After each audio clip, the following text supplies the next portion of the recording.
Buddha was born as Prince Siddhartha Gautama in Kapilavastu, which was located in present-day Nepal.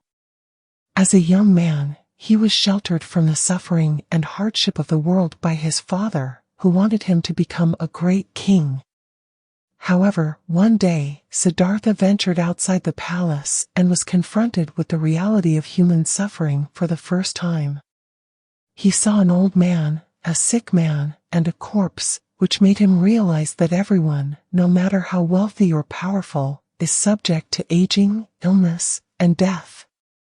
This experience led him to renounce his royal life and become a wandering ascetic, seeking the answers to life's big questions.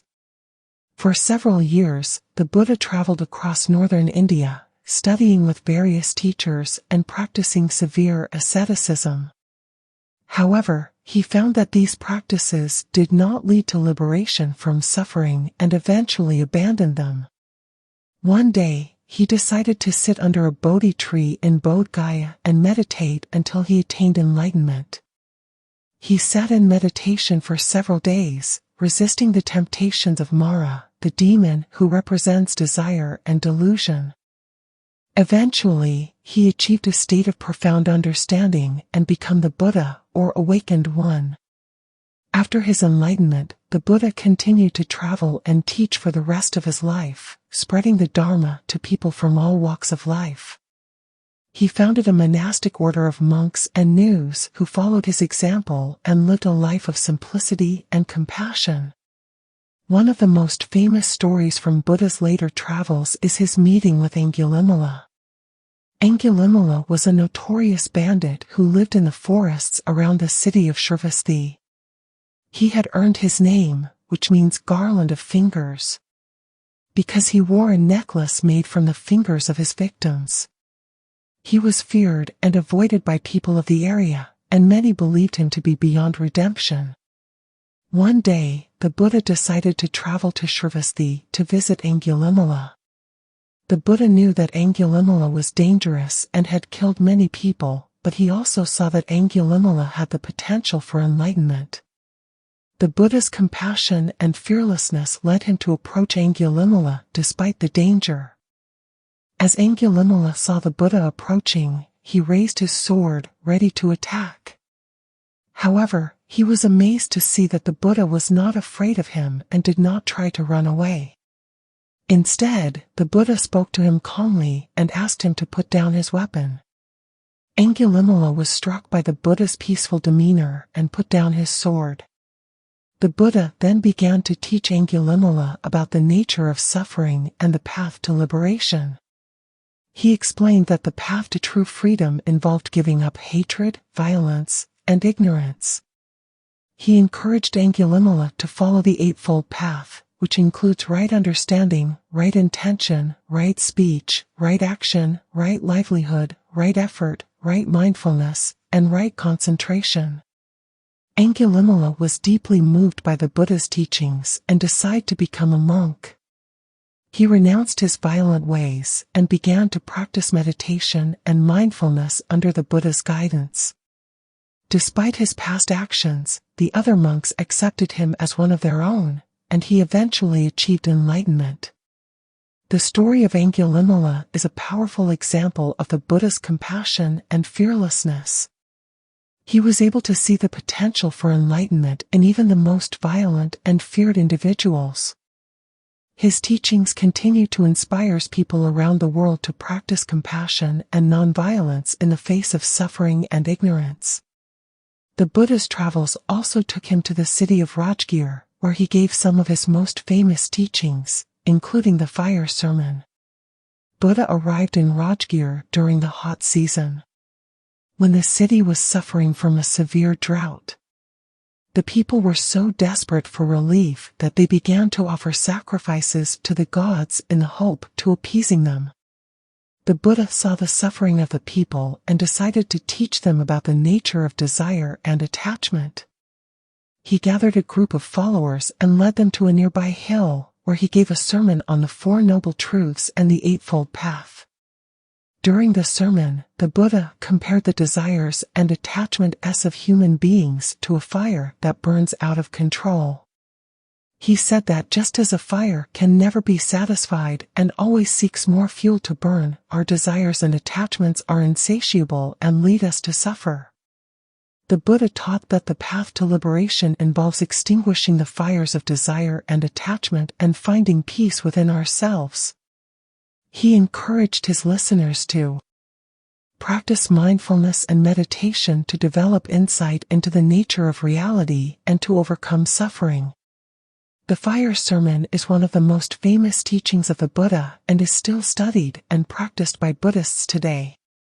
It is a powerful reminder that our desires and attachments can lead us to suffer, but that there is a path to freedom and peace. One day, one of Buddha's disciples, Shariputra, asked how to attain perfect wisdom, and the Buddha replied by teaching him the Heart Sutra. The Heart Sutra is revered text in Mahayana Buddhism that emphasizes the wisdom of emptiness. It is considered to be one of the most important and profound teachings of the Buddha, and it is often recited as a form of meditation or spiritual practice.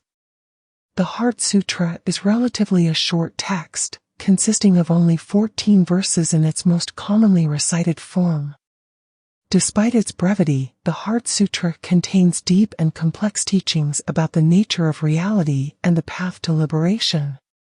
The text begins with the statement, "Form is emptiness, emptiness is form." This phrase is intended to convey the idea that all phenomena, including physical objects, thoughts, and emotions, are ultimately empty of inherent existence. The Heart Sutra goes on to teach that all of the components of our experience, including the 5 skandhas, form, sensation, perception, mental formations, and consciousness, are empty and devoid of a separate self. The Heart Sutra also teaches that the path to liberation involves developing the wisdom of emptiness and letting go of attachment to all phenomena. It emphasizes the importance of cultivating compassion and wisdom together, and it encourages practitioners to strive for the enlightenment of all beings. The Heart Sutra is often chanted or recited as a form of meditation or spiritual practice. Its teachings on emptiness and the nature of reality have been interpreted in many different ways, and it continues to be a source of inspiration and insight for Buddhists and non-Buddhists alike. Buddha also visited the city of Varanasi, also known as Benares, is a significant event in Buddhist, as it marks the beginning of Buddha's teaching career and the transmission of his teachings to his first group of disciples. Here Buddha delivered his first sermon, which is known as the Turning of the Wheel of Dharma. Turning of the Wheel of Dharma is considered to be one of the most important teachings in Buddhist history.